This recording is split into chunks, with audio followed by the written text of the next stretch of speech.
The cold seeped through the thin glass of the apartment window, a damp, gray chill that had nothing to do with the autumn evening. For 7-year-old Lily, the cold was inside the silence. It was a hollow space where her mother's laughter should have been, a quiet so loud it buzzed in her ears.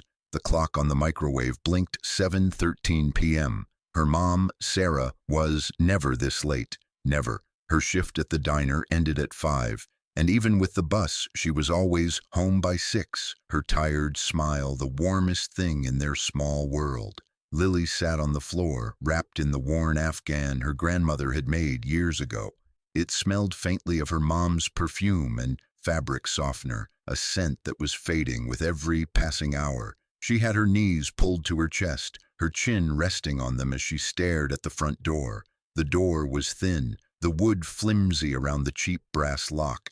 It was the kind of door that wouldn't stop anything it was supposed to. She listened. The drip, drip, drip from the kitchen faucet was a miserable little drumbeat, counting out the seconds of her waiting.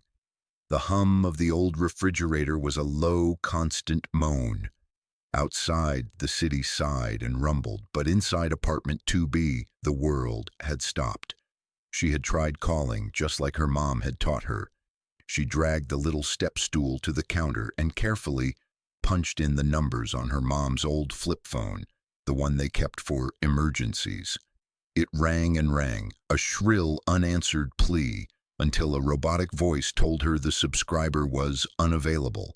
Her own heart hammered against her ribs, a frantic bird trapped in a cage of bone. Her mother always answered, always, even if it was just to say she was busy. She always answered. A floorboard creaked in the hallway outside. Lily froze, her breath catching in her throat. The sound was slow, heavy, not the quick, light steps of her mother, not the scuffling of Mrs. Henderson next door. This was a different weight, a deliberate tread that made the hairs on her arms stand up. She squeezed her eyes shut, wishing she could become invisible, just a small lump under a colorful blanket that no one would ever notice. The footsteps paused right outside her door. Silence stretched, thin and tight like a rubber band about to snap. Lily held her breath until her lungs burned. Was it him? Mr. Abernathy, the landlord, had said he would check on them if her mom was late. He had said it with a smile that didn't reach his eyes. A wet, shiny smile. The doorknob rattled. A soft, metallic click. Lily's eyes flew open, wide with terror. He was using his key. The key, her mom said, was only for emergencies, but this felt like the opposite of an emergency. It felt like the start of one. The door began to inch open, a dark slice of hallway appearing in the gap. She couldn't scream. The sound was a hard little stone stuck in her throat.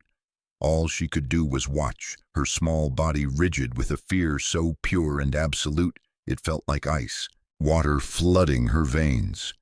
"This is how you disappear," a tiny, terrified voice whispered in her head. "First the silence, then the door opens when it shouldn't, and then you are gone." She had to move, she had to run, but her legs were stone, her world shrinking to that dark, widening slice of hallway and the shadow of the man who was coming inside. Before the move to this grim, water-stained building on the edge of town, life had been a frantic but warm tapestry, woven from the threads of her mother's love. Sarah was the sun and the moon of Lily's small universe. She worked 2 jobs, one at the diner where she smelled of coffee and bacon grease, and another cleaning offices late at night, where she smelled of lemon polish and exhaustion. They didn't have much. Their old apartment was small, but the windows let in the morning light, and there was a little park across the street where Lily could swing so high she felt like she could touch the clouds.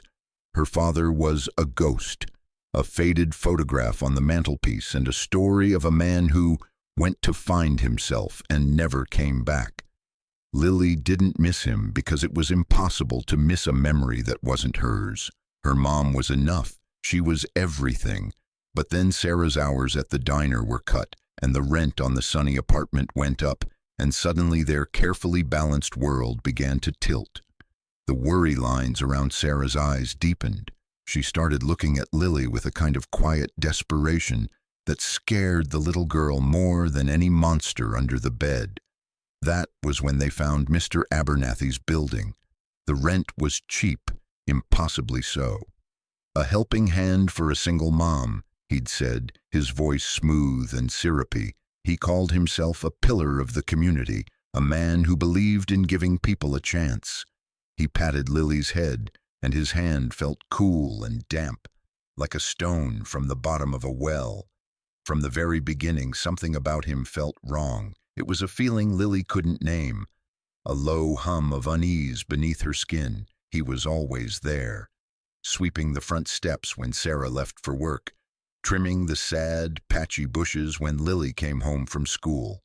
He offered her candy, little butterscotch discs wrapped in crinkly yellow plastic, holding them out in his pale, soft palm.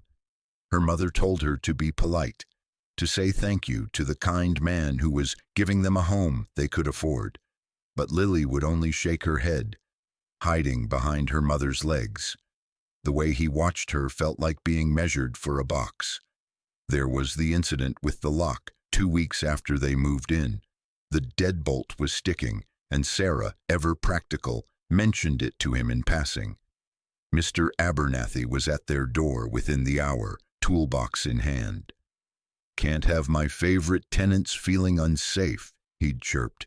He worked for a long time, humming a tuneless, repetitive melody. Sarah was in the kitchen making them sandwiches, grateful for his quick attention.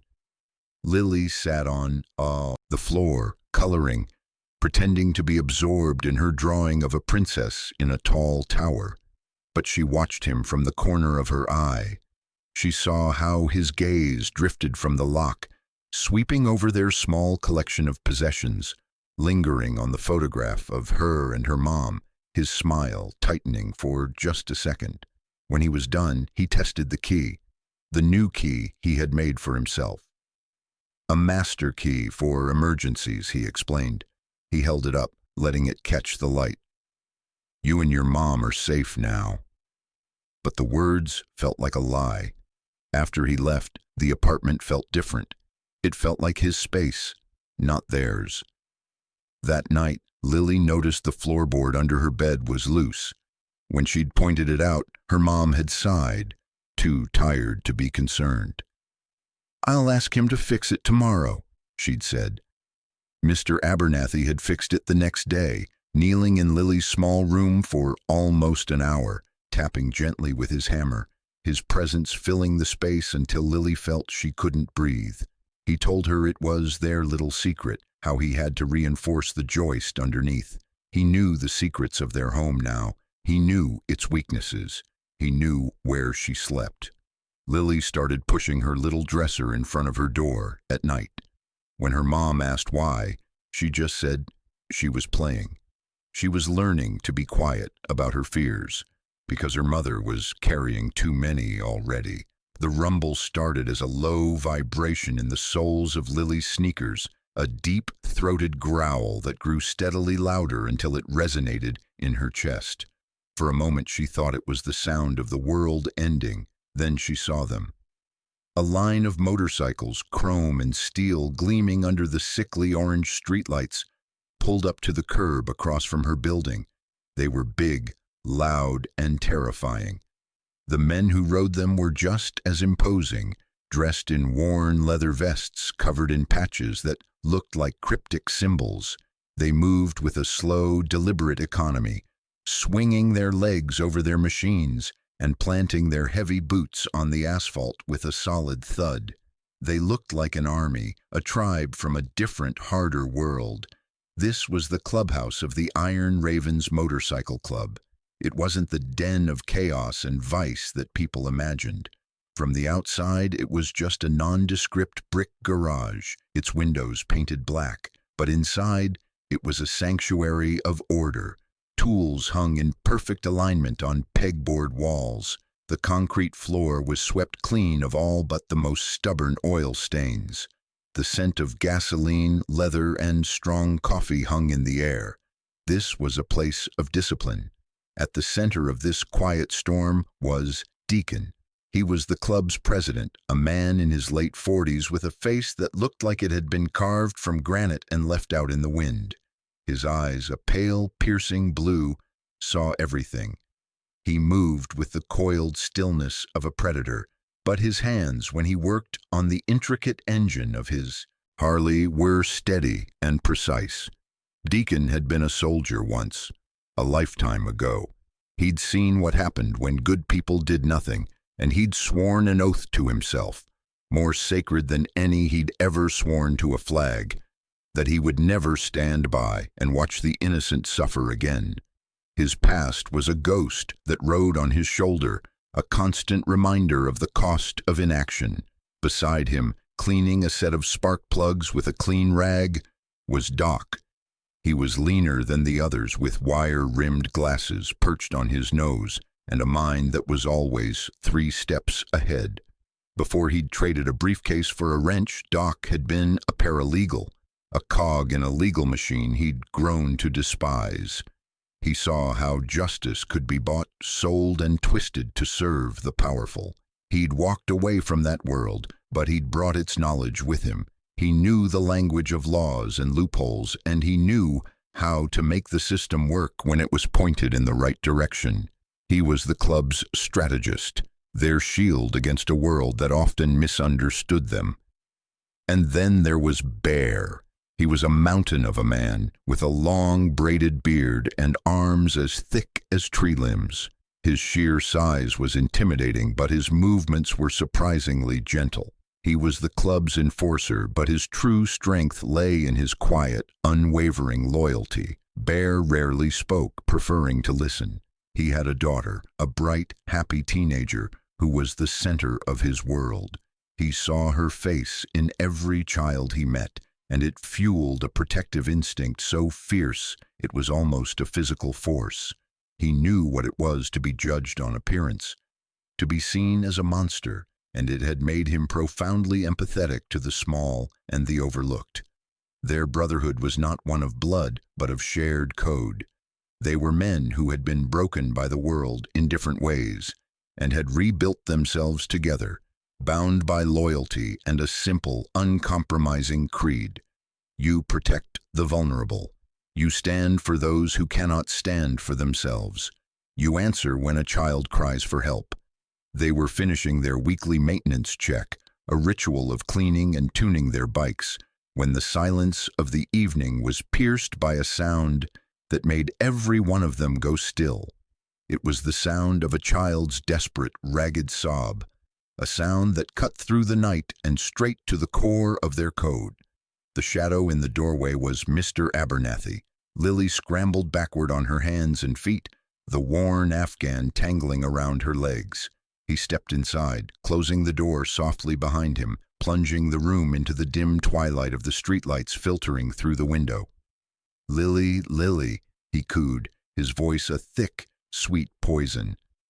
"There you are. I was so worried. Your mother called me. She asked me to come and sit with you until she gets home." It was a lie. She could feel the lie in the air, a sticky, suffocating film. Her mom would never do that. Her mom would have called her. Panic gave her wings. She lurched to her feet, stumbling over the blanket, and bolted for the kitchen, for the back door that led to the rusted fire escape. It was her only way out. She heard him chuckle behind her, a low, ugly sound. Now, let's not play games." His footsteps were heavy and fast. She fumbled with the chain on the back door, her fingers slick with sweat and clumsy with fear. She could hear his breathing now, close, too close. It smelled sour, like spoiled milk. Just as she managed to slide the chain free, his hand clamped down on her shoulder. His grip was like iron. "There's nowhere to go," he whispered, his breath hot on her neck, but he was wrong. In that instant, a fire ignited in Lily's chest, a bright, hot spark of defiance that burned away the fear. She twisted in his grasp, a small, feral thing, and stomped down on his foot with all her might. He grunted in pain, his grip loosening for a fraction of a second. It was all she needed. She wrenched free, threw open the door, and scrambled onto the cold metal slats of the fire escape. She didn't look back. She flew down the rickety stairs, her bare feet slapping against the metal, the rusty railing scraping her hands. She hit the alley pavement and ran. She ran without thinking, fueled by pure adrenaline, her sobs tearing from her lungs. She burst out of the alley and onto the street, gasping for air, her eyes wild. And that's when she saw him, the man with the granite face and the pale, watchful eyes, standing by his motorcycle. Deacon. He had been watching her building, a vague sense of unease settling over him after hearing that cry. He saw the little girl erupt from the alley like a startled fawn, her face streaked with tears and terror. He didn't move towards her, didn't want to frighten her more. He simply stood his ground, becoming a fixed, solid point in her chaotic world. Lily saw the leather, the patches, the sheer size of him, and for a second, her fear spiked. But then she looked at his face. He wasn't smiling that wet, false smile like Mr. Abernathy. He was just watching her, his expression unreadable but calm. There was no threat in his stillness. There was something else. Strength. She didn't know what it was, but some deep, primal instinct told her this man was safe. He was the opposite of the man in her apartment. He was a wall, a mountain. Sobbing, she ran the last few feet and crashed into his legs, burying her face in the rough, worn denim of his jeans. "He's in my house," she choked out, the words tangled with tears. "My mommy's not home. Mr. Abernathy said..." He said she called him, but she didn't. She looked up at him, her small face a mess of grief and terror. "He has a key, and he smells like sour milk." Deacon's entire being went on high alert. It wasn't just the story of a landlord entering an apartment. It was the details. The child's visceral terror. The lie about the mother calling. The landlord having a key. And that strange, specific sensory detail. "He smells like sour milk." It was the kind of detail a child would notice. A detail so odd and specific it rang with the chilling clarity of truth. He rested a hand gently on her head, his touch surprisingly light.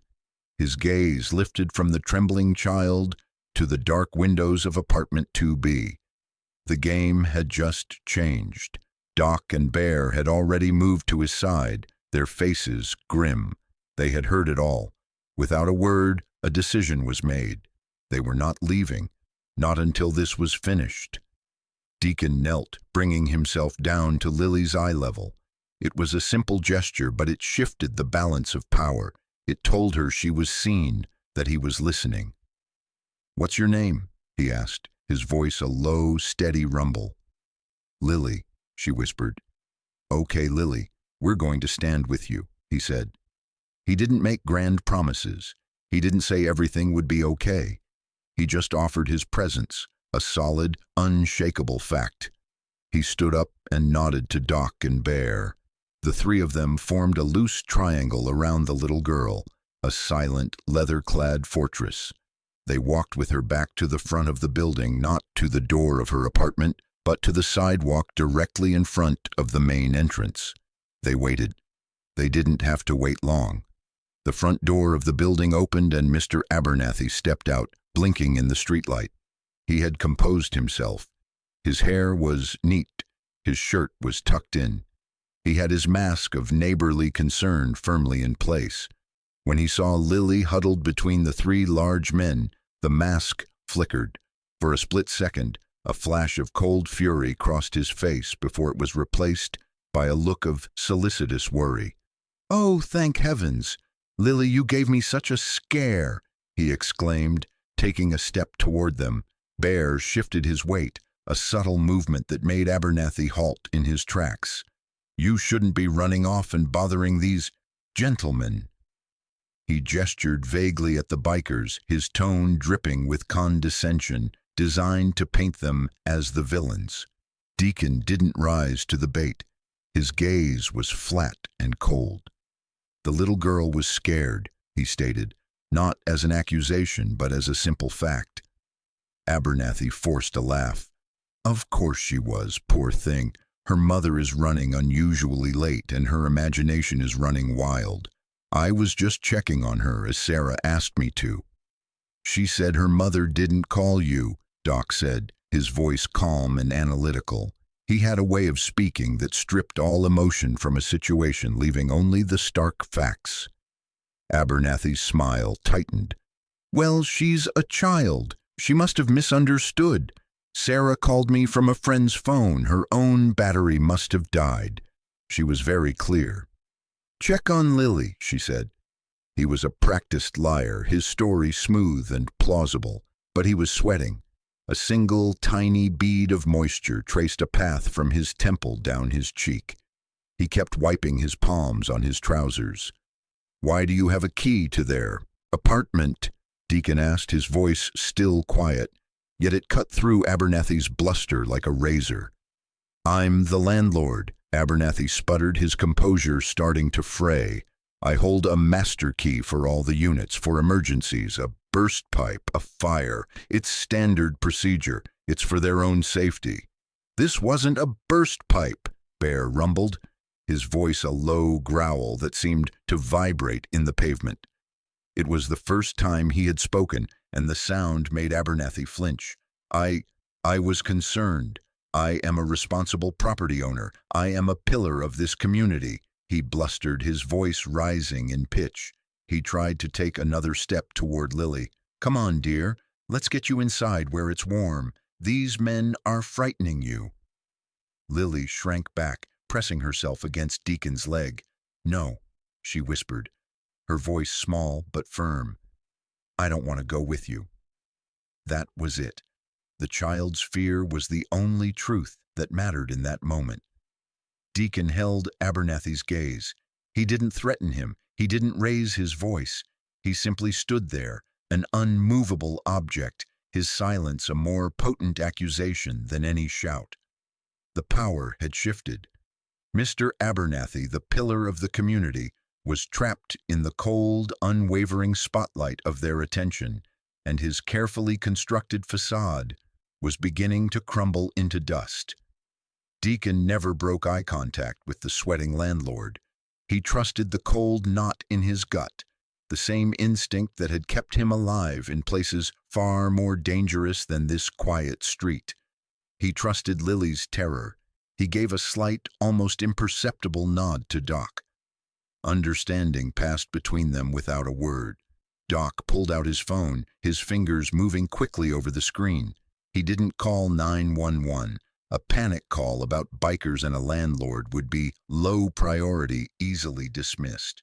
Doc knew better. He called the non-emergency line, a number he had saved from his paralegal days. He knew the dispatchers there were often more experienced, less prone to jumping to conclusions. When the dispatcher answered, Doc's voice was the epitome of calm, civic concern.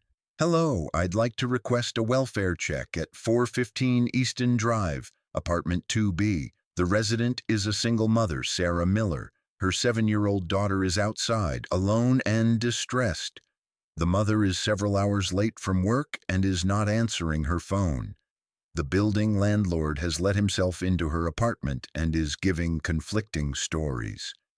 He was careful with his words. He didn't mention motorcycles or leather vests. He presented a clean, concise set of facts that demanded a response.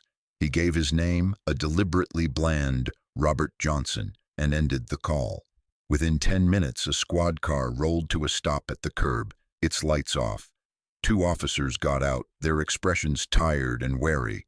One of them, a veteran cop named Detective Miller, took the lead. His eyes scanned the scene.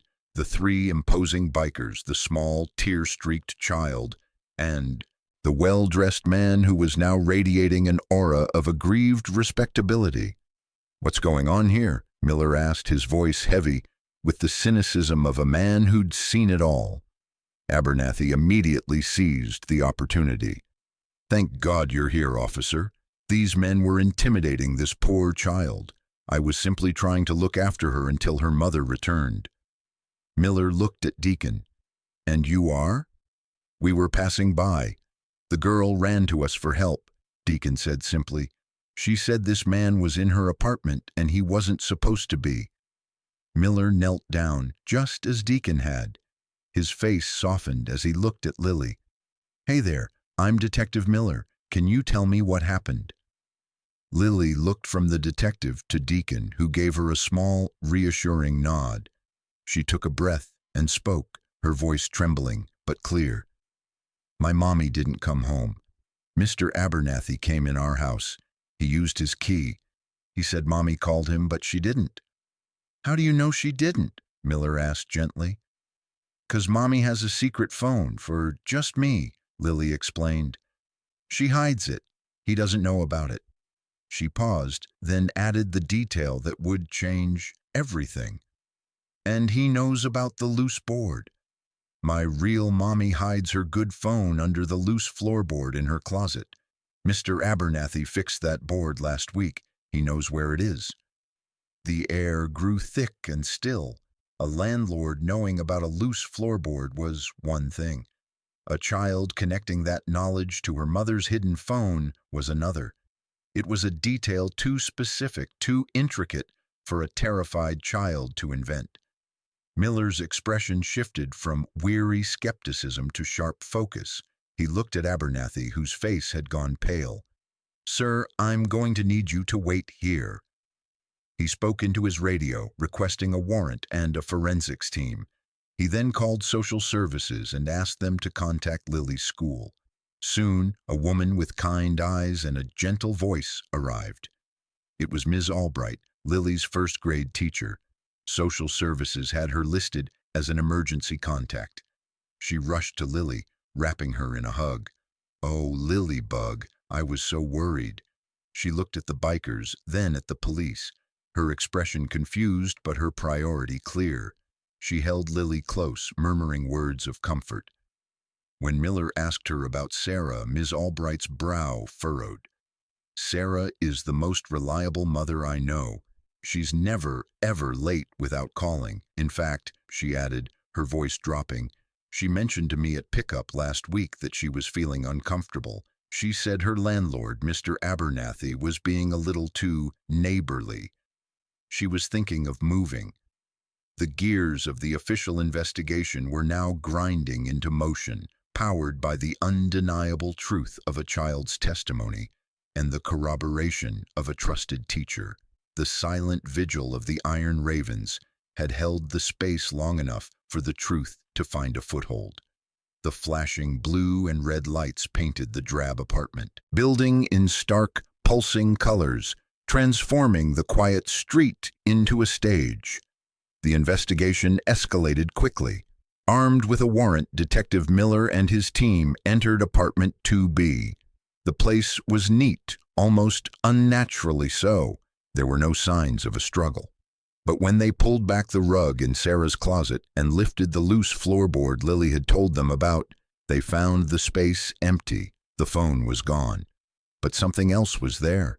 A small silver cufflink monogrammed with the letter A, half hidden in the dust and splinters. It was a tiny, damning piece of evidence, a mistake. Mr. Abernathy, now sitting in the back of a police car for questioning, was a pillar of the community no more. He was a suspect. News travels fast in a small town. By morning, the story was spreading, morphing with each retelling. "Did you hear about Abernathy? The police were all over his building last night." "I heard it involved those bikers who are always hanging around." Initially, public opinion was a tangled mess of confusion and suspicion, much of it directed at the Iron Ravens. They were an easy target, a visible and intimidating scapegoat. At the local coffee shop, whispers turned into loud speculation. They probably scared that little girl into making things up. Abernathy has done so much for this town. He sits on the council. He donates to the youth center.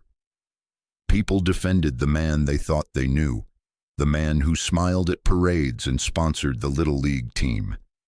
The Iron Ravens did not respond. They didn't give interviews to the local reporter who came sniffing around. They didn't engage with the muttered comments or hostile stares. They did something far more powerful. They established a watch. Deacon, Doc, Bear, and the other members of the club organized a quiet, continuous 24-hour presence. Lily had been placed in the temporary custody of Ms. Albright. The bikers took turns parking their motorcycles down the street from the teacher's small, neat house. They never approached the property. They never made a sound. They simply sat on their bikes or stood in small, silent groups, their leather-clad forms a constant, unwavering statement. This child is protected. We are watching. Their silent vigil became a spectacle. At first, it frightened the neighbors. Then it intrigued them. People would drive by slowly, staring at the line of gleaming Harleys and the stoic men who guarded them. The local news ran a story. A dramatic headline splashed across the screen. Biker gang stands vigil for missing woman's daughter. The narrative began to shift. The image of these men, traditionally seen as outlaws, standing as silent protectors for a terrified child, was potent. It challenged people's prejudices. The real shift came when other tenants from Abernathy's buildings began to speak up. An elderly woman, emboldened by the police presence, told a detective that Abernathy had used his key to enter her apartment multiple times, claiming to be checking for gas leaks that never existed. A young couple reported that items of small sentimental value had gone missing after he'd performed repairs.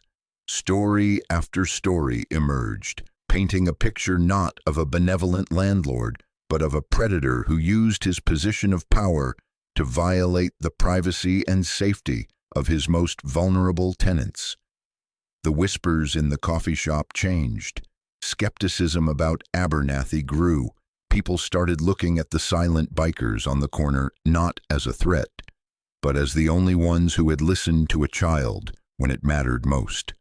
The court of public opinion was slowly, irrevocably turning against the man on the town council. The cufflink from under the floorboard was the key. It matched a set found in Mr. Abernathy's jewelry box, and forensic analysis found traces of Sarah's DNA on it. His digital trail was even more damning. Investigators uncovered search histories on his home computer for remote hiking trails, industrial-grade cleaning supplies, and, most chillingly, the weight-to-dosage ratio of chloroform for an adult female.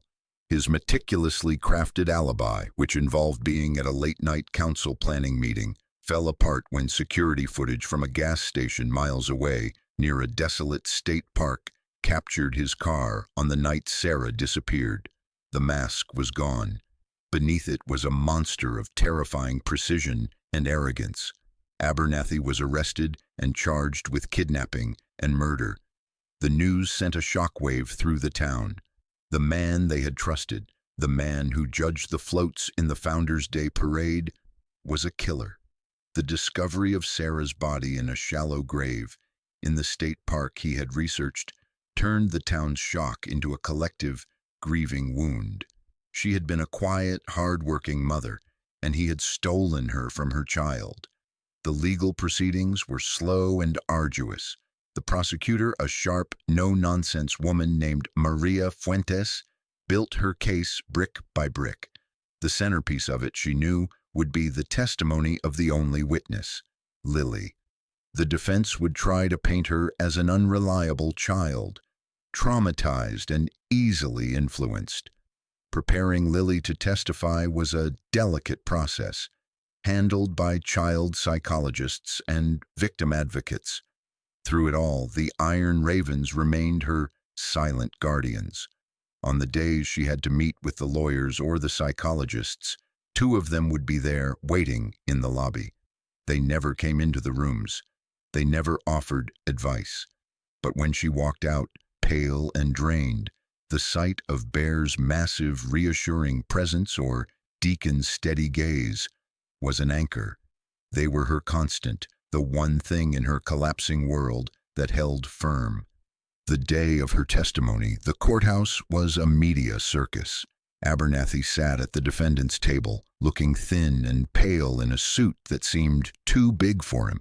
He had lost his confident smirk, replaced by a vacant reptilian stare. Lily walked to the witness, stand holding Ms. Albright's hand. She looked impossibly small.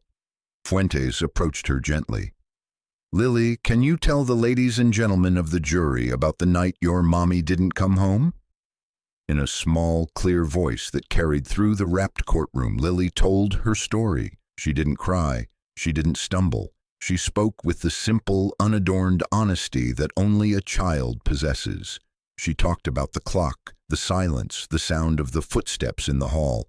She described the doorknob turning, and then she looked directly at the man who had murdered her mother. "He came in," she said, her voice unwavering.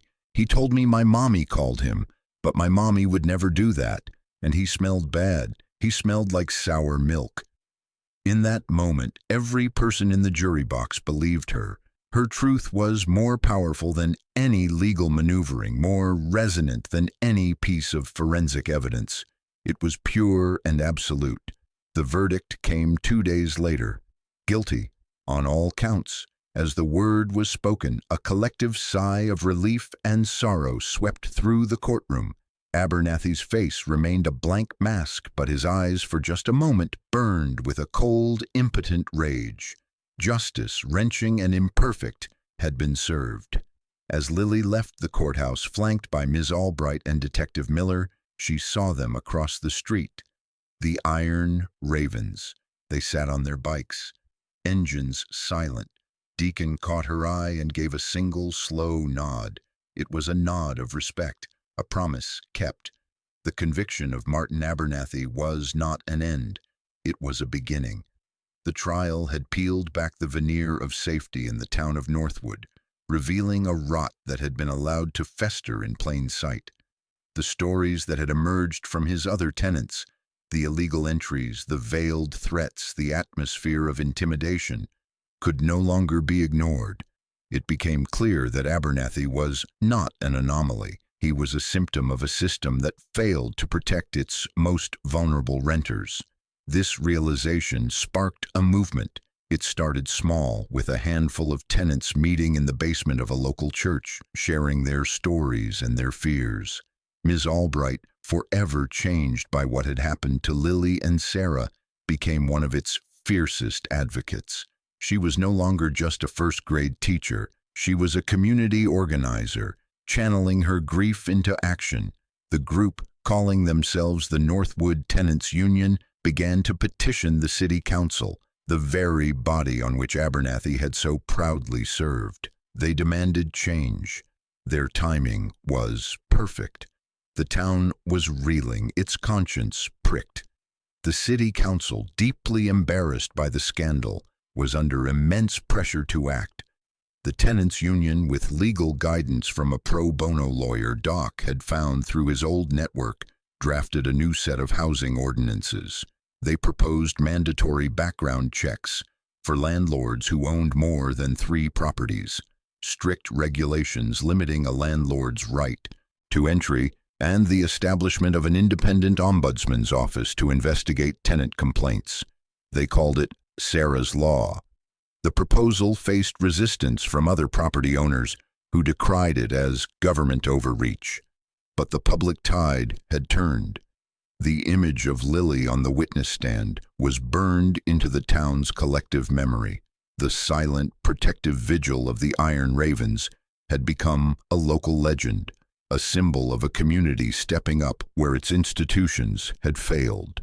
At a packed and contentious city council meeting, speaker after speaker, tenants, neighbors, even Detective Miller, speaking as a private citizen, rose to support the ordinance. When the final vote was called, Sarah's Law passed unanimously. It was a concrete, systemic reform born directly from one child's courage. The ripple effects continued to spread. Detective Miller, lauded for his handling of the case, was promoted to lead a new countywide special victims unit. He implemented new protocols inspired by Lily for interviewing child witnesses, emphasizing a trauma-informed approach that prioritized belief and safety above all else. Ms. Albright, in partnership with a local social services agency, founded Lily's Place, a non-profit dedicated to providing emergency shelter and resources for single parents and children fleeing unsafe living situations. The Iron Ravens, who had sought no credit, found themselves viewed in a new light. They were no longer the town's shadowy outcasts. They were its unlikely guardians. The following spring, their annual charity ride for the local children's hospital had triple the usual number of participants. Community members lined the streets to cheer them on. Deacon, presented with a check for a record-breaking amount of money, announced that the club would be using half of it to establish a permanent trust for Lily's future education and well-being. The other half would be the first official donation to Lily's Place. The Brotherhood's code of protection had manifested not just in a silent vigil, but in a lasting legacy of support and safety, rebuilding the community one concrete action at a time. The world was safer, not just for one little girl, but for everyone, because they had listened. 1 year later, the late afternoon sun slanted through the kitchen window, casting long, warm stripes of light across a clean wooden table. Lily sat at the table, her brow furrowed in concentration, a purple crayon clutched in her small hand. She was adding clouds to a bright blue sky in her drawing. The house was quiet, filled with the peaceful domestic sounds of a home, the gentle hum of the refrigerator, the ticking of a clock on the wall, the soft rustle of leaves in the big oak tree outside. Ms. Albright, or Aunt Carol, as Lily now called her, was humming in the next room, folding laundry. The adoption had been finalized 2 months ago. This was home now. This was safe. A low, familiar rumble began in the distance, a sound that no longer sparked fear in Lily's heart. It was a sound that meant safety.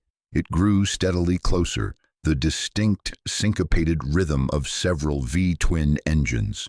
Lily put down her crayon and ran to the front window, her face pressing against the cool glass. They were there. 5 motorcycles gleaming in the sun, parked in a neat line at the curb. Deacon, Doc, and Bear swung off their bikes, joined by 2 other members of the club. They didn't approach the house. They simply stood on the sidewalk, their hands resting on their hips, waiting. Lily flew to the front door, pulling it open without hesitation. She ran across the green lawn, her drawing held carefully in her hands. She stopped a few feet from them, a shy smile on her face. Deacon smiled back, a rare, small curving of his lips that softened the hard lines of his face. "Hey, kid," he said. "Hi, Deacon," she replied. She walked up to Bear, the gentle giant, and held out the piece of paper. "I made this for you." Bear took the drawing with a reverence that seemed at odds with his huge, calloused hands. He looked at it for a long moment. It was a picture of a little girl with brown hair, standing in front of a sunny yellow house. Above her, in the sky, was a smiling woman with angel wings. And on the road below the house, a line of big, strong men sat on motorcycles, their bodies forming a protective wall. At the bottom, in careful purple letters, Lily had written, "My Guardians." Bear's throat felt thick. He looked at Lily, his eyes suspiciously bright, and managed a gruff, "It's a good drawing, Lilybug, the best." Deacon knelt down, pulling a small, smooth gray stone from the pocket of his leather vest. It was a river stone, worn perfectly round by years in the current. He pressed it into her palm. "For courage," he said softly. "You've got more of it than anyone I know, but sometimes it helps to have something to hold on to." Lily closed her small fingers around the stone. It was cool and solid in her hand. "Thank you," she whispered, looking at each of them in turn. Her gaze held no fear, only a deep, quiet gratitude. Their visit was brief. They never stayed long. It wasn't about conversation. It was about presence. It was about showing up. It was a promise. renewed with every low rumble of their engines. They mounted their bikes, the chrome flashing in the setting sun. Deacon gave her one last look, a look that said everything that words couldn't. "We're here. Always." Then, with a roar that was not angry but powerful, they pulled away from the curb and rode down the street, becoming smaller and smaller until they were just silhouettes against the orange-streaked horizon. Lily stood on the lawn, holding the stone, and watched until they were gone. She walked back inside, the screen door shutting with a soft clap behind her. Aunt Carol was standing there, a warm smile on her face. Lily went to the refrigerator and carefully, using the special magnet shaped like a ladybug, she pinned her new drawing to the door. It hung there, a bright splash of color in the warm, safe kitchen, a picture of a broken world made whole again, of a chosen family forged in tragedy, and of a promise kept. The quiet hum of the refrigerator filled the silence, a sound no longer of loneliness, but of peace.